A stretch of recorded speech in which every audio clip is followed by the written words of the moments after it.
बच्चों चलते हैं mental math question bank class 7th के नेक्स्ट क्वेश्चन की तरफ। और मैं हूं हरी सर और आप देख रहे हैं मेरा यूट्यूब चैनल चलो कदम बढ़ाएं। तो बच्चों ये इजी तरीके से मैं आप सभी बच्चों को बताता हूं। मेंटल मैथ आपकी एग्जाम में काफ़ी हेल्प करेगा। तो चलो चलते हैं।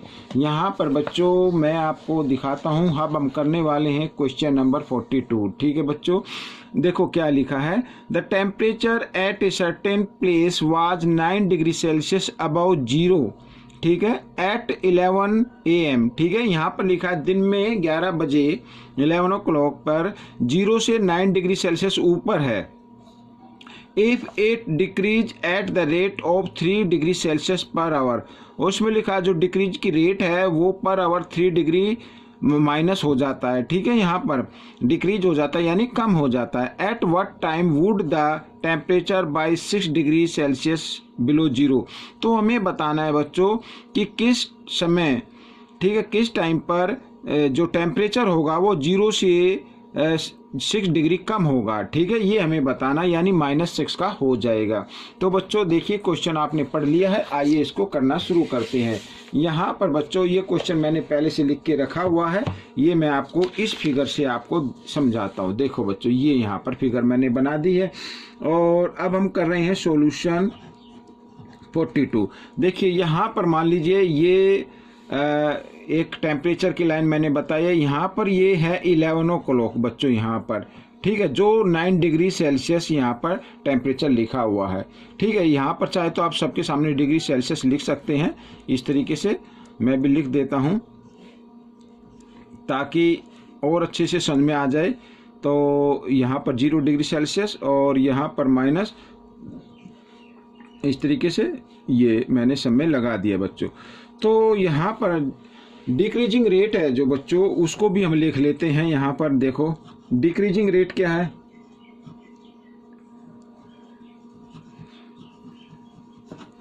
डिक्रीजिंग रेट है बच्चों की 3 डिग्री सेल्सियस पर आवर, ये रेट है। तो पूछा है कि इसके अंदर कि 6 डिग्री सेल्सियस जो 0 से नीचे होगा वो कितने बजे होगा। तो 3 डिग्री पर आवर यानी टेम्परेचर है यहाँ पर, तो 3 डिग्री का इसने हर पर आवर में चेंज हो जाता है यानी ए यहाँ से लेके 1 2 3 ए यहाँ पर ये आ गया इस तरीके से। तो ये आ गया 12 o'clock। ठीक है, दिन में।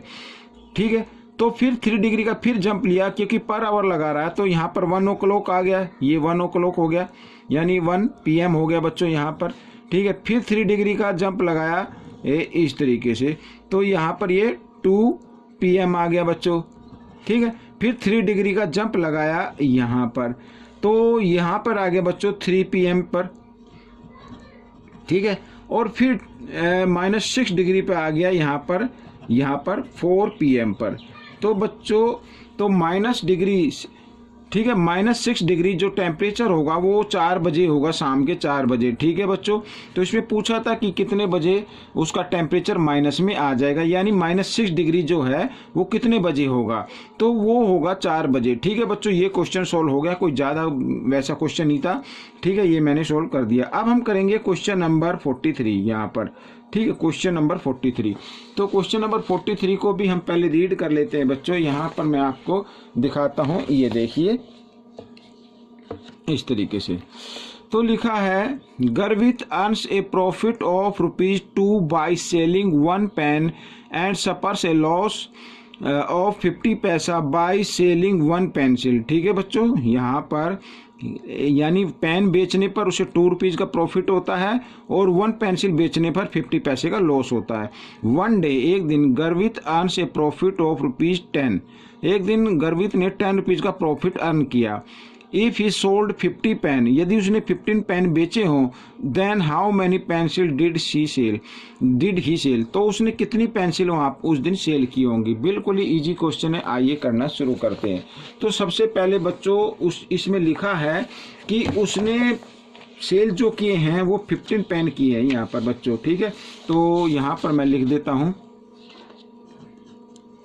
ही सेल्स पेन इक्वल टू 15। ठीक है बच्चों, और प्रॉफिट जो होता है वो होता है बच्चों यहाँ पर जो इसमें दिया हुआ है ₹2 का 1 पर पेन, यहाँ पर मैं लिख देता हूँ।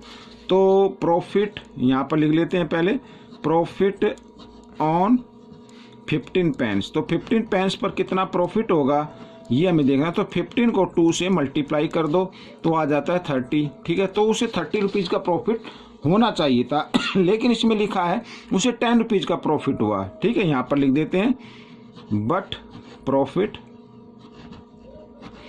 Equal to 10 rupees.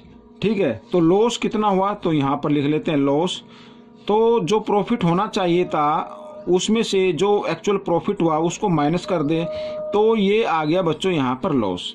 ठीक है, इसका मतलब उसे 20 रुपीज़ का क्या हो गया, लॉस हो गया। समझ में आ गया। अब यहाँ पर लिखा है 50 पैसा 1 पेंसिल पर उसे क्या होता है, लॉस होता है। ठीक है, तो यहाँ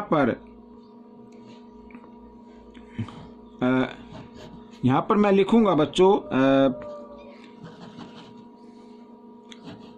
लॉस ऑफ 50 पैसा, ठीक है, इन इक्वल टू 1 पेंसिल। ठीक है, लॉस ऑफ 50 पैसा इन 1 पेंसिल, यानी 50 पैसे का लॉस उसे 1 पेंसिल में होता है। तो लॉस ऑफ 1, यहाँ पर बच्चों ये पैसा मैं इसके आगे 0 लगा के रुपीज़ लगा देता हूँ, ये पैसे है बच्चों, यहाँ पर P लगा देता हूँ, चलो कोई नहीं P। तो 1 पैसे का लॉस होगा उसे 1/50। ठीक है, 1 पैसे का लॉस होगा कितनी पेंसिल पर होगा, 1/50 पर होगा। तो लॉस ऑफ यहाँ पर बच्चों मैं 2000 लगा देता हूँ। ठीक है, अब ये 2000 पैसे मैंने क्यों लगाए मैं अभी बताता हूँ आपको। तो 2000 पैसे का लॉस कितना होगा, ज़्यादा पेंसिल पर होगा। तो हम क्या करेंगे, इसको यहाँ पर मल्टीप्लाई की फॉर्म में ले आते हैं 2000 को ऐसे। तो 0 से 0 और 5 1 जा 5, 5 4 जा 20 और 0, तो 40 पेंसिल आएगा बच्चों यहाँ पर।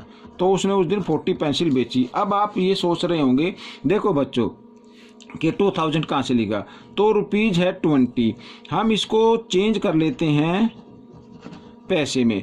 तो 20 में कितने पैसे होंगे, 100, 20 इंटू 100, 1 में कितना होता है 100 पैसे होते हैं, तो 20 में 20 इंटू 100। तो इस प्रकार ये क्या आ गया, पैसे आ गया बच्चों। ठीक है, ये आपको सीखना है, या आपको आता है तो इसको लिखने की जरूरत नहीं है, ये आपका आंसर आ गया। ठीक है बच्चों, ये क्वेश्चन सोल्व हो गया। अब हम करने वाले हैं बच्चों क्वेश्चन नंबर यहाँ पर 44। अब मैं आपको दिखाता हूँ बच्चों क्वेश्चन नंबर 44। देखिए, an aeroplane was flying at a height of 2100 metres. ठीक है, एक फ्लाइंग एरोप्लेन है जो 2100 मीटर की ऊंचाई पर उड़ रहा है। If it descend at a constant rate of 40 metre per minute. ठीक है, ये डिसेंट मीन्स होता है नीचे उतरना। यदि वो 40 मीटर पर मिनट के हिसाब से नीचे उतर रहा है तो how long will it take to descend to a height of 300 metre. तो 300 मीटर की हाइट तक उतरने में उसका कितना समय लगेगा, हमें ये फाइंड आउट करना है। ठीक है, आप बच्चों आइए करना शुरू करते हैं। तो सबसे पहले बच्चों हम क्या कर लेंगे, टोटल हाइट हम इसकी लिख लेते हैं। आइए यहाँ पर लिख लेते हैं टोटल हाइट, क्वेश्चन नंबर 44। तो टोटल हाइट क्या है, टोटल हाइट है बच्चों 2100 मीटर।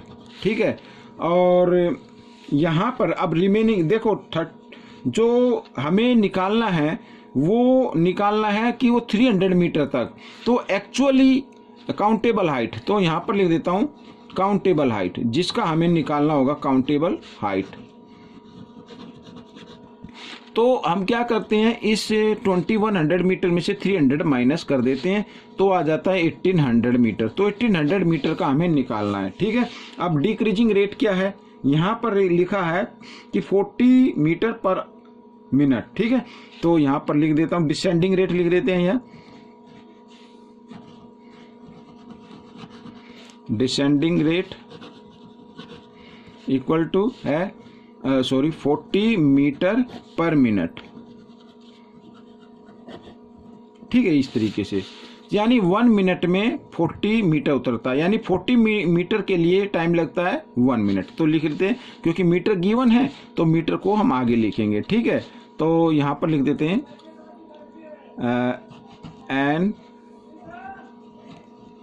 एरोप्लेन, ठीक है, descend,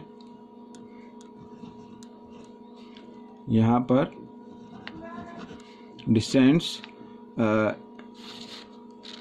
40 metre equal to 1 minute, ठीक है। यहाँ पर 1 मिनट लिख देता हूँ। अब an aeroplane descend 1 metre, 1 metre के लिए पहले क्योंकि 1 का निकालना होगा तो 1 के लिए कम टाइम लगेगा, तो 40 इधर आ जाएगा डिवाइड में।